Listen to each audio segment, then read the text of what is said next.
ఓం మహాగణాధిపతయే నమః. ఓం గురుభ్యో నమః. ఓం శ్రీమాత్రే నమః. పరమేశ్వర స్వరూపమైనటువంటి జ్యోతిష, వాస్తు మరియు ఇతర అనేకమైనటువంటి శాస్త్రాలను మనకు అందించినటువంటి మహర్షులకి నమస్కారం. హయగ్రీవ హయగ్రీవ హయగ్రీవేతి యో వదేత్ తస్య నిస్సరతే వాణి జన్హుకన్యా ప్రవాహవత్ అరుణాం కరుణాతరంగితాక్షీం ధృత. Hi, my name is Gautam and I actually stay in Malkajgiri itself. I had this back pain. It's been 1.5 years. I have tried many treatments like chiropathy, oil massage, physiotherapy especially, but it didn't work out as much like what I expected. I strongly suggest homeopathy. You people can carry on with the homeopathy. Area Malkajgiri and doctor name is like Nageshwarao and the clinic name is Neocare Homeopathy. పాశాంకుశ పుష్పపాన చాపాం అనిమాదిభిరావృతాం మయూకైః అహమిత్యేవ విభావయే భవానీం శ్రీమాత్రే నమః. మనం ఏదో చెప్పుకోబోయేటువంటి అంశం ఏమిటి అంటే, ఒక్కొక్క అంశము వల్ల వారు దారిద్ర్యాన్ని అనుభవిస్తూ ఉంటారు.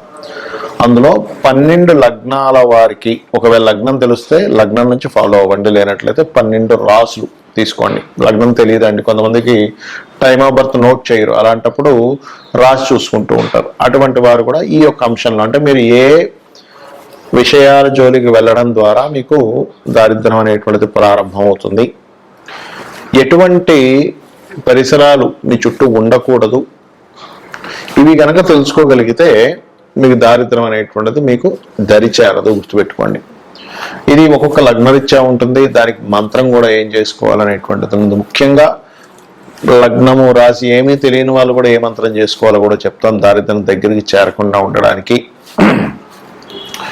1 by 1 మనం ఇప్పుడు చెప్పుకుందాం. కర్కాటక లగ్నము, కర్కాటక రాశి. కర్కాటకం వారికి ముఖ్యంగా ఎక్కడ వీళ్ళు రాంగ్ స్టెప్ పడుతుంది, ఎక్కడ వీరు తప్పుడు ఇది పడుతుంది అంటే వీళ్ళ లైఫ్లో బిజినెస్లో ఇన్వెస్ట్మెంట్స్ చేయడం వల్ల వీళ్ళకి దారిద్ర్యం వస్తుంది. అంటే ఏమిటి, అసలు ఇన్వెస్ట్మెంట్ చేయకూడదని కాదు నేను చెప్పేది, సరైనటువంటి వాటిల్లో ఇన్వెస్ట్మెంట్ చేయకుండా ఇంకో దాంట్లో పెడతారు, అక్కడ వీళ్ళు ఇరుక్కుపోతారు. కాబట్టి ఇన్వెస్ట్మెంట్ చేసేటప్పుడు లేదా కొన్నిసార్లు ఏదైనా బిజినెస్లో వీళ్ళు వెళ్ళి అక్కడ సంతకం పెట్టాల్సి వస్తుంది అగ్రిమెంట్లో. ఆ అగ్రిమెంట్లో అసలు ఏంటి కండిషన్స్ రాసుకున్నాము ఏంటి అనేది చూసుకోకుండా అగ్రిమెంట్ చేస్తారు, అక్కడ వీళ్ళు ఇబ్బంది వస్తుంది. అలాగే బంధువర్గం వారితో కలిసి లేదా బంధువర్గం వారికి ఏదైనా అప్పు ఇచ్చి అందులో ఆ అప్పు మూలంగా ఏదైనా ఇన్వెస్ట్మెంట్ చేసి అక్కడ ఇరుక్కుంటారు వీళ్ళు. 99% ఆఫ్ కేసెస్. ఇంకా వేరే రకంగా ఇరుక్కున్నామండి అంటే వాళ్ళ పర్సనల్ చార్ట్లో ఉండేటువంటి కాంబినేషన్స్ని బట్టి ఉంటుంది. మరి ఇక్కడ ఏమవుతుంటాయంటే ఇంకో కొన్ని విషయాలు చెప్తాను చూడండి. కొంతమంది ఏమీ రాసుకుని నోటి మాట మీద ఇచ్చేస్తారు కొన్ని విషయాలు. ఆనారు చెప్పాను కదా, ఎందుకు అంటే కర్కాటక లగ్నం అంటే ఎమోషన్ లగ్నం. ఎమోషన్గా చేసేద్దాం, ఏం పర్లేదు, మన వాళ్ళే కదా అంతా అని చెప్పి అలా వెళ్ళిపోతున్నది ఇలా మైండ్ సెట్ అంతా కూడా. అక్కడ ఏమవుతుంది, మన వాళ్ళే, ఏం కాదులే, వీళ్ళు మన వాళ్ళే, వాళ్ళు మన వాళ్ళే, చెప్పేద్దాం చేసేద్దాం. అదేమైపోతుంది ఆఖరికి వచ్చేసరికి మీరు అది అలాగా ఇలా చెప్పారంటారు. ఇది ఎక్కడ కూడా బాబు నేను అనవసరంగా హెల్ప్ చేద్దామని వెళ్తే నేను ఇరుక్కుపోయాను ఏంటని అనిపిస్తూ ఉంటుంది. బికాజ్ ఆఫ్ ఇందులో పర్టికులర్గా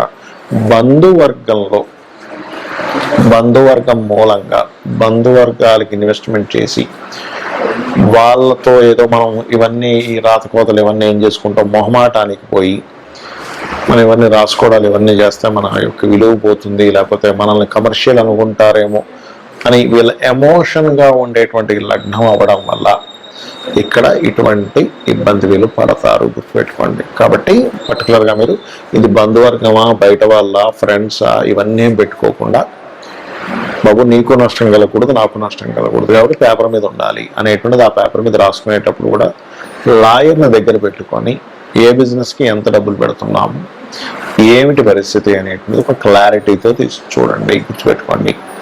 అలాగే మరొక విషయం ఏంటంటే, ఇక్కడ ఈ రాశి వారికి ప్రధానంగా ఈ లగ్నం కావచ్చు, ఈ రాశి వారు కావచ్చు, ఒకటే గుర్తుపెట్టుకోండి, వీళ్ళు సంచార యోగ జాతకులు అంటారు. అంటే ఎప్పుడు ఏదో తిరగడం అనేటువంటిది వీళ్ళకు ఉంటుంది కర్కాటకం వారికి సర్వసాధారణంగా. ఈ తిరిగేటప్పుడు ఎక్కడికైనా వెళ్ళేటప్పుడు, లేకపోతే ఇందాక నేను మీకు చెప్పినట్టుగా ఏదైనా అగ్రిమెంట్ చేసేటప్పుడు ఒక్కసారి మహావిష్ణువుని ప్రార్థించుకోండి. ఇంకేంటంటే ఎనీ ఇన్వెస్ట్మెంట్ చేసేటప్పుడు విష్ణువుని ఆరాధన చేసినట్లయితే మీరు దారిద్ర్యంలోకి పడకుండా ఉంటారు. అందులో ముఖ్యంగా ఓం మధుసూదనాయ నమః దారిద్ర్యం నుంచి మిమ్మల్ని బయటపడేస్తుంది. సహజంగా అందరూ నన్ను అడుగుతుంది ఏమంటే సహజంగా దారిద్ర దేవత రాకుండా ఉండాలంటే ఎటువంటి జాగ్రత్తలు తీసుకోవాలని అడుగుతూ ఉన్నారు. దానికి చెప్తానండి మీకు. ఒకటి గుర్తుపెట్టుకోండి, ఇంట్లో గనక సూర్యోదయం అయిన తర్వాత కూడా ఎక్కడ పక్కలెత్తకుండా నిద్రపోతూ ఉన్నట్లయితే దారిద్ర దేవత ఖచ్చితంగా ఇంట్లో ఎంటర్ అవుతుంది. అంటే మీరు అనుకోవచ్చామండి, మా ఇంటి పక్కన పెద్ద బంగ్లా ఉంది, ఆ ఇంట్లో పిల్లలు అయితే అసలు పెద్దాక లేగరు, ఇంట్లో ఎవరు అసలు ఇచ్చేరైనా బాగానే ఉంది అంటే ఒకటే గుర్తుపెట్టుకోండి, వాళ్ళకి పూర్వజన్మల్లో చేసిన పుణ్యము వల్ల ధనాయోగం అనేటువంటిది బలంగా ఉంటుంది. అంత మాత్రం చేత వాళ్ళు హ్యాపీగా ఉన్నారని అనుకోకండి. వాళ్ళకి దరిద్ర దేవత అంటే కేవలం డబ్బులు లేకపోవడం మాత్రమే కాదు, గుర్తుపెట్టుకోండి, రోగాలు వస్తుంటాయి మనిషికి. లేనట్లయితే నిందలు ఎక్కువ పడుతూ ఉంటారు. ఇలా ఒకటి కాదు రెండు కాదు చాలా ఉంటాయి. ముఖ్యంగా రోగ రూపేణ ఎవరైతే సూర్య భగవానుడు సూర్యోదయం అవ్వకముందు ఎవరైతే నిద్రలేస్తారో వాళ్ళకి రోగాలు వచ్చేటువంటి ఛాన్సెస్ తక్కువగా ఉంటాయి. సూర్యోదయం అయినా కూడా అలాగే నిద్రపోతుంటే రోగం వచ్చే ఛాన్సెస్ ఎక్కువగా ఉంటుంది. ఎందుకు అంటే ఈ రోగానికి సూర్యుడికి సంబంధం ఉంటుంది. సూర్యుడు వచ్చేసరికి మనం తెలివేసి ఉన్నాము అంటే రోగం రాదండి, ఎందుకంటే సహజంగానే సూర్య భగవానుడు ఆరోగ్య ప్రదాత కాబట్టి. ఆరోగ్యం భాస్కరాదిత్యది అంటూ ఉంటారు కాబట్టి ఇది ముఖ్యంగా పాటించండి. అలాగే ఇంట్లో పాత వస్తువులు, శాస్త్రం ఏం చెప్పిందంటే పాత మనుషులు అంటే ఏమిటి, బాగా ఏజ్డ్ పర్సన్స్ ఇంట్లో ఉండాలి. ఎందుకంటే వాళ్ళ సూచనలు వాళ్ళ అనుభవాల ద్వారా మనం రక్షింపబడతాం. కానీ విరిగిపోయినవి పాడైపోయిన వస్తువులు ఇంట్లో ఉండకూడదని చెప్పింది. అవి ఎంత ఎక్కువగా ఉంటాయి ఇంట్లో, పనికిరాని వస్తువులు అంత దారిద్ర్యం పెరుగుతూ ఉంటుంది. ఇంట్లో బూజు ఎక్కువ పట్టడము, పాత గోళ్ళగా ఉండడము, ఇల్లంతా మట్టి కట్టుకుపోయినట్టుగా పాతగా అయిపోవడం, ఇది కూడా దరిద్రానికి సంకేతం. ఇంట్లో చినిగిపోయిన వస్త్రాలు ఉన్నట్లయితే, ఇప్పుడు ఒకటండి, ధనం లేదు, బాగా పేదరికం అనుభవిస్తున్నారు, చినిగిన వస్త్రం వేసుకోవడమే అతనికి ఇంకా గత్యంతరం మరొకటి లేదన్న వాళ్ళకి మనం ఏం చేయలేం. కానీ కొంతమంది ఏం చేస్తారంటే తెలియక చినిగిన వస్త్రం ధరిస్తారు. ఏం కాదులే, డబ్బులు ఉన్నా కూడా కొంతమంది అటువంటివి ధరిస్తే దారిద్ర దేవత వస్తుందని చెప్తుంది శాస్త్రం. ఎందుకు అంటే చెప్తాను చూడండి, చిన్న లాజిక్, ఇక్కడ ఏం లేదు.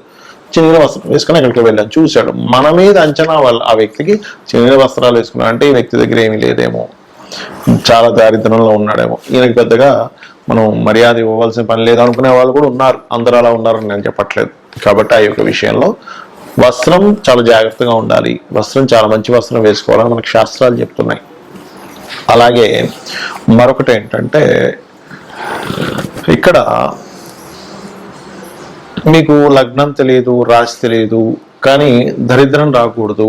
కొన్నిసార్లు ఏమవుతుందంటే దారిద్ర భావము అని ఉంటుంది జ్యోతిష్ శాస్త్రంలో. 3వ స్థానాన్ని దారిద్ర భావము అంటారు. ఆ 3వ అధిపతి గనక మీకు లగ్న సంబంధాలు ఏర్పడినప్పుడు ఎప్పుడు ఏదో ఒక పెయిన్, ఏదో ఒక దారిద్రం మీ వెంట పడుతూనే ఉంటుంది. అప్పుడు మీరు చేయవలసింది ఏమిటంటే, విష్ణు సహస్రనామాల్లో ఒక నామం ఉంది దీనికి. మీకు దారిద్రం పోవడానికి, మీకు ఎప్పుడు పెయిన్ ఉంటే పోవడానికి ఏమిటది అంటే ఓం మధుసూదనాయ నమః. ఈ నామం మీరు ఎంత చేస్తూ ఉంటే అంత దారిద్రం అనేటువంటి తగ్గుతుంది. కొంతమందికి థర్డ్ కనెక్టివిటీ వచ్చినప్పుడు దారిద్రం ఉండదు, కానీ అది ఎలా ఉంటుందంటే ఎప్పుడూ కష్టపడుతూనే ఉన్నానండి, చిన్నప్పటి నుంచి నా పని కష్టపడటమే, చిన్నప్పటి నుంచి ఏదో పెయిన్ అనుభవించడమే అంటూ ఉంటారు. అటువంటి వారికి కూడా ఈ యొక్క మంత్రం బ్రహ్మాండంగా పనిచేస్తుంది, గుర్తుపెట్టుకోండి. అలాగే ఇంకొక విషయం ఏంటంటే, ఇంకో దారిద్రం గురించి చెప్తాను. మనం తిన్న కంచంలో కడగకూడదు. తిన్న కంచంలోనే కడిగేస్తారు చాలామంది. శాస్త్రాల్లో మనకి మనం ఏదైనా ఆహారం భుజిస్తున్నామంటే దాని యజ్ఞం కింద చెప్పారు. ఇదొక యజ్ఞము. మరి యజ్ఞం చేసిన దగ్గరే మనం చేయి కడుక్కుంటామా? యజ్ఞ గుండంలో కడుక్కోం కదా. కాబట్టి తిన్న కంచం అంత పవిత్రమైనటువంటి విషయంగా చెప్పారు కాబట్టి అది చేయకండి. ఇక మరొక విషయం ఏంటంటే, చాలా మందికి అలవాటు అయిపోయింది ఈ మధ్య కాలంలో సూర్యోదయానికి ముందు స్నానం చేయమని చెప్తుంది, కానీ సూర్యోదయం తర్వాత స్నానం చేయడం, ఇవన్నీ కూడా దారిద్రానికి హేతువులు. మరొక విషయం ఏంటంటే, దీంతో పాటు మీరు చాలామంది చేతిని తల మీద పెట్టుకుంటూ ఉంటారు. తల మీద చేయి పెట్టుకోకూడదని చెప్తూ ఉంటారు. ఎందుకంటే ఇది లక్ష్మీ స్థానంగా చెప్తారు. ఈ లక్ష్మి ఎప్పుడు తలకెక్కకూడదట. తలకెక్కితే దారిద్రం అని చెప్పి మనకి దత్తాత్రేయ చరిత్రలో ఉంటుంది. ఆ యొక్క అతన్ని చంపడానికి స్వామివారు ఒక ప్రణాళిక వేస్తారు, దత్తాత్రేయుల వారు వేసి అమ్మవారిని తల మీద పెట్టుకునేలా చేస్తారు. వెంటనే ఆ రాక్షసుడు హతం జరుగుతుంది. కాబట్టి పెట్టుకోకూడదని చెప్పి చెప్తుంది శాస్త్రం. దీనికి మళ్ళీ ఎక్కడెక్కడ చేయి పెట్టుకుంటే మంచిది అనేటువంటి పాదం దగ్గర, మోకాళ్ళ దగ్గర, కాళ్ళ దగ్గర, పొట్ట భాగంలోని, ఈ రకంగా ఈ నుదుటి భాగంలోని ఇక్కడ చేతులు పెట్టుకొని కొన్ని నామాలు, లలితాహస్త నామాలు చదివితే అదృష్టం కలిసి వస్తుందని చెప్పింది శాస్త్రం. ఎక్కడా కూడా మీరు ఓన్లీ తల మీద పెట్టుకోకుండానే కాకుండా ఎక్కడ ఏ బాడీలో ఏ పార్ట్ దగ్గర మీ హస్తాన్ని పెట్టుకుని మంత్రం చదువుకుంటే మంచి ఫలితాలు వస్తాయి అనేటువంటిది కూడా చెప్పింది చెప్పాలంటే. దానికి మళ్ళీ తగ్గట్టుగా దానికి సంబంధించినటువంటి రెమెడీస్ కూడా చెప్పడం జరిగింది. అలాగే మరొకటి ఏంటంటే ఈ దారిద్ర్యం అనేటువంటిది ఒక్కోసారి మనకి జన్మజాతకంలో 3వ అధిపతి మహాదశలు నడిచేటప్పుడు కూడా ఉంటాయి. మరప్పుడు ఎలాగ దాన్ని జయించాలి, ఎందుకంటే ఆ మహాదశ నడుస్తుంది కదా అన్నప్పుడు ఒకే దగ్గర స్థిరంగా ఉండకుండా మారుతూ ఉంటే మీ లైఫ్ బాగుంటుంది. అప్పుడు ఎందుకంటే 3వ అధిపతి లగ్న సంబంధం ఏర్పడింది, ఎవరికైనా దరిద్ర యోగం ఏర్పడింది. అప్పుడు ఆ జాతకుడు ఆ ఉన్న ఊరు నుంచి వేరే ఊరికి వెళ్ళి బ్రతికితే బాగుంటుంది. చాలా మంచి ఉన్న ఊర్లలో ఏదో పని చేసుకుని బతుకుతారు, అసలు ఎదగరు. కానీ అదే వ్యక్తి సిటీకి రాగానే మళ్ళీ బాగుంటుంది. ఎందుకు? ఆ వ్యక్తికి ఉన్న స్థలం నుంచి మారే యోగం ఉంటుంది. అప్పుడు ఆ దోషం అనేటువంటి ఆ రూపంలో పోతుంది. అలాగే మీ ఇంట్లో పాత వస్తువులు, పాత బట్టలు ఎక్కువగా ఉన్నాయి కానీ మీరు వేసుకోవట్లేదు. అలాంటప్పుడు ఆ బట్టలను చక్కగా ఉప్పుని నీటిలో ముంచి తీసేసి ఆరబెట్టిన తర్వాత వాటిని దానంగా ఇచ్చేసేయండి. ఇంట్లో వాడకుండా పాతగా అలాగే ఉండిపోతే అది కూడా చాలా పెద్ద, అందులో ముఖ్యంగా వస్త్రాలకు సంబంధించిన విషయంలో.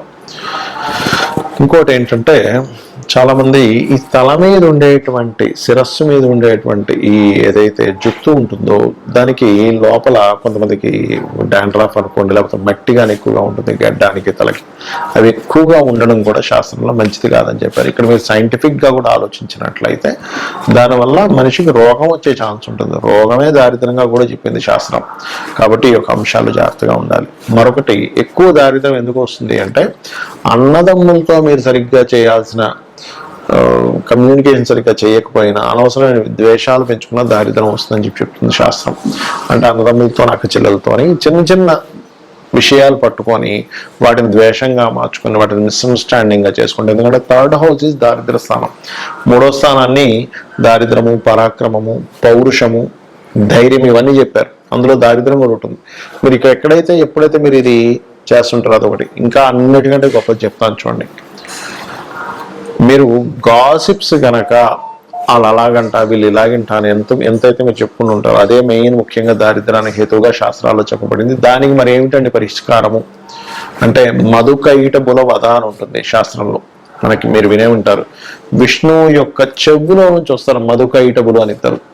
అతను బ్రహ్మని అతను పోట్లాడు, లేకపోతే నువ్వు మా చేతిలో చచ్చిపోతావు, సంథింగ్ అట్లాంటి భయపెట్టేసరికి ఆ బ్రహ్మ వెళ్ళి విష్ణుమూర్తిని ప్రార్థించడం జరుగుతుంది. అప్పుడు విష్ణుమూర్తి నిద్రలో ఉన్నట్టుగా ఉండగానే ఆ నిద్రకి ఎవరైతే కారకులో ఆ అమ్మవారిని ప్రార్థించడం జరుగుతుంది. అప్పుడు ఆ మధుకైటపులను సంహరించడానికి ఆ యొక్క మహావిష్ణువు నిద్ర లేచి వాళ్ళిద్దరితో యుద్ధం చేస్తాడు. కానీ ఎంత యుద్ధం చేసినా వాళ్ళు చనిపోరు.